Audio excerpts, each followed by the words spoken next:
Vous présenter mon sujet de thèse. D'accord, je vais faire ça à partir d'une anecdote personnelle.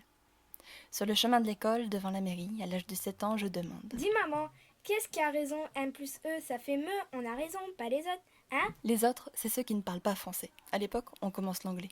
Et ma mère de me répondre. Mais Nana, tout le monde a raison. Je ne suis pas satisfaite de sa réponse. La langue française, c'est sacré pour moi.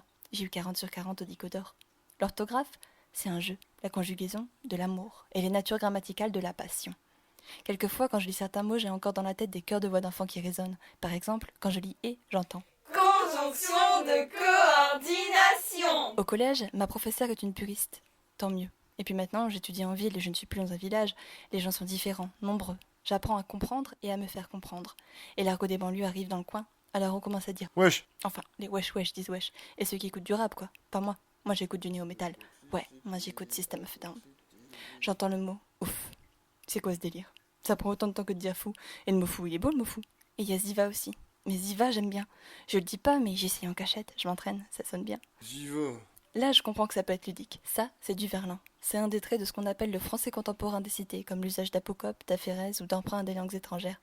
Ce qui est marrant avec le verlan, c'est de savoir qu'on s'y essaye depuis le XVIe siècle. Ça trahit beaucoup le verlan. Un mec qui veut parler verlan et qui n'en a pas l'habitude, il te claque un lié esca pour escalier avec un bel accent prononcé pour l'occasion. C'est pas ça. Il y a des mots, c'est pas permis. Il y a des règles. Mais le mec qui en a pas l'habitude, c'est qui? Ah voilà. Mais qui c'est le mec qui en a l'habitude?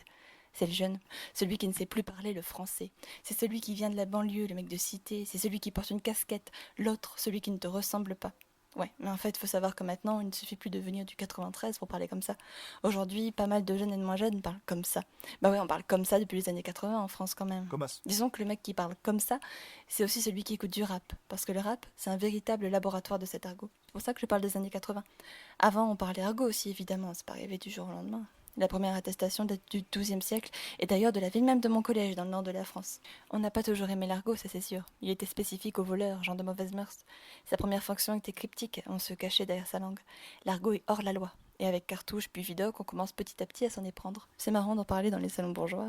Bon, c'est pas la vie de tout le monde quand même. On parle plus de déformation ou de maladie de la langue que d'enrichissement ou d'inventivité. On le touche, mais de loin. Pourtant, enrichi, il est le français. Donc le rap.